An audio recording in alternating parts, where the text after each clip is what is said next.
Hi! എല്ലാ കൂട്ടുകാർക്കും പുതിയൊരു വീഡിയോയിലേക്ക് സ്വാഗതം. അപ്പോൾ ഇന്ന് കുറച്ച് ചെമ്മീൻ കിട്ടിയായിരുന്നേ. അപ്പോൾ ഞാനത് റോസ്റ്റ് ആക്കിയാണ് എടുത്തത്. അപ്പോൾ അത് എങ്ങനെയാണെന്ന് നമുക്ക് കാണണ്ടേ. അപ്പോൾ ഇത് നല്ല ടേസ്റ്റി ആയിട്ട് ഞാൻ തയ്യാറാക്കിയെടുത്ത ചെമ്മീൻ റോസ്റ്റാണേ. അപ്പോൾ നമുക്ക് വീഡിയോയിലേക്ക് പോകാം. ചെമ്മീൻ നന്നായിട്ട് ക്ലീൻ ചെയ്തെടുത്തതാണ്. അതിൻ്റെ പുറത്തുള്ള നാരെല്ലാം മാറ്റി നന്നായിട്ട് ക്ലീൻ ചെയ്ത് കഴുകി വെച്ചിരിക്കുന്നതാണ്. പിന്നെ ഒരു പാത്രം എടുത്തിട്ട് അതിലേക്ക് 1 ടീസ്പൂൺ മുളക് പൊടി, 1/4 ടീസ്പൂൺ മഞ്ഞൾപ്പൊടി, ആവശ്യത്തിന് ഉപ്പിട്ടിട്ടുണ്ട്. പിന്നെ 1 ടീസ്പൂൺ കുരുമുളക് പൊടിയാണ് ചേർത്തത്. പിന്നെ ചെയ്യേണ്ടതെന്ന് വെച്ചാൽ പകുതി നാരങ്ങയുടെ നീരും കൂടെ അതിലേക്ക് ചേർത്ത് കൊടുക്കുന്നുണ്ട്. പിന്നെ അല്പം വെളിച്ചെണ്ണയും കൂടെ നമുക്ക് അതിലേക്ക് ഒഴിക്കാം. എന്നിട്ട് എല്ലാം കൂടെ നന്നായിട്ടൊന്ന് മിക്സ് ചെയ്തെടുക്കണം. അപ്പോൾ നമ്മൾ ഈ മസാല തയ്യാറാക്കുന്നത് ചെമ്മീൻ ആദ്യം അതിലേക്ക് മസാലയിൽ ഒന്ന് പുരട്ടിയതിന് ശേഷം ഒന്ന് ഷാലോ ഫ്രൈ ചെയ്തെടുക്കണം.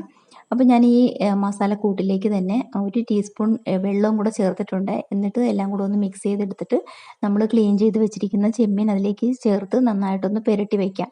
പുരട്ടി വെച്ചിട്ട് ഒരു 10 മിനിറ്റ് ഒന്ന് മാറ്റി വെച്ചിട്ട് നമുക്ക് ഇതൊന്ന് ഫ്രൈ ചെയ്തെടുക്കാം. അപ്പോൾ ഇതാ എല്ലാം പുരട്ടി വെച്ചിരിക്കുന്നതാണ്. അപ്പോൾ ഇനി ഒരു 10 മിനിറ്റ് കഴിഞ്ഞിട്ട് ഇതൊന്ന് ഫ്രൈ ആക്കി എടുക്കണം. അപ്പോൾ അതൊരു ചീനച്ചട്ടിയിലേക്ക് ഞാൻ എണ്ണ ഒഴിച്ചിട്ടുണ്ട്. അപ്പോൾ നമ്മുടെ ചെമ്മീൻ അതിലേക്ക് ഇട്ട് കൊടുക്കുന്നുണ്ട്. ഒരുപാട് ഫ്രൈ ആക്കി എടുക്കണ്ട. ചെമ്മീൻ അധികം വേവൊന്നുമില്ല, എങ്കിലും ഒന്ന് ജസ്റ്റ് ഒന്ന് ഫ്രൈ ആക്കി എടുത്താൽ മാത്രം മതി. അപ്പോൾ അതിന് ശേഷം ഞാൻ ചെറിയ ഉള്ളിയും പച്ചമുളക് എടുത്തു വെച്ചിട്ടുണ്ട്. ചെറിയ ഉള്ളിയാണ് കേട്ടോ, സവോളയല്ല. ഇഞ്ചിയും വെളുത്തുള്ളിയും ചതച്ചത്, പിന്നെ ഒരു ചെറിയ തക്കാളി. ഇതെല്ലാം വഴറ്റാനായിട്ട് നമുക്കൊരു പാത്രം അടുപ്പത്ത് വെച്ച് കൊടുക്കാം.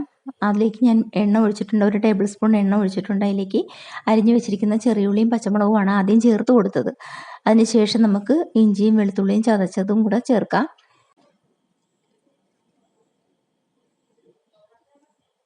അപ്പോൾ ഇതെല്ലാം ഒന്ന് ഇളക്കിയിട്ട് നമുക്കിതൊന്ന് വഴറ്റിയെടുക്കണം. ഒരുപാട് അങ്ങോട്ട് വഴന്നു പോകണ്ട, എങ്കിലും ജസ്റ്റ് ഒന്ന് വഴന്നു വരണം.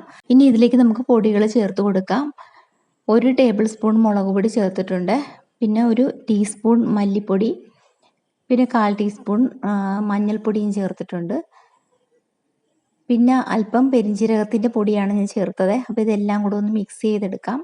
അതെല്ലാം ആ പൊടികളുടെ പച്ചമണം മാറുന്നത് വരെ നമുക്കൊന്ന് യോജിപ്പിക്കാം.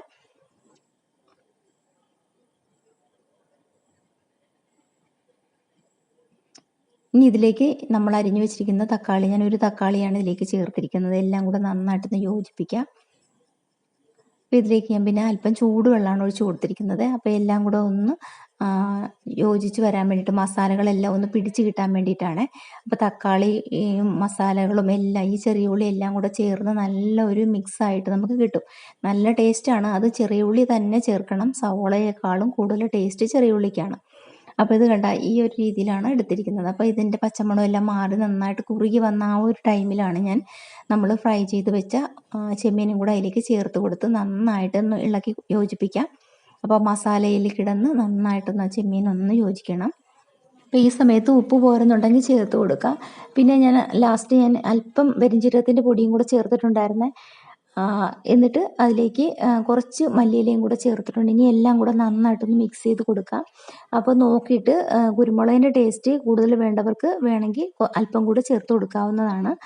അപ്പോൾ ഇത്രയേ ഉള്ളൂ. വളരെ സിമ്പിളായിട്ടുള്ള ഒരു റെസിപ്പിയാണ് കേട്ടോ. വളരെ ടേസ്റ്റിയുമാണ്. അപ്പോൾ ഈ വീഡിയോ കൂട്ടുകാർക്ക് ഇഷ്ടമായെന്ന് കരുതുന്നു. ഇഷ്ടമായിട്ടുണ്ടെങ്കിൽ ഒരു ലൈക്ക് തന്ന് നമ്മളെ സപ്പോർട്ട് ചെയ്യാൻ മറക്കരുത്. അപ്പോൾ നമുക്ക് മറ്റൊരു വീഡിയോ ആയിട്ട് വീണ്ടും കാണാം. ബൈ.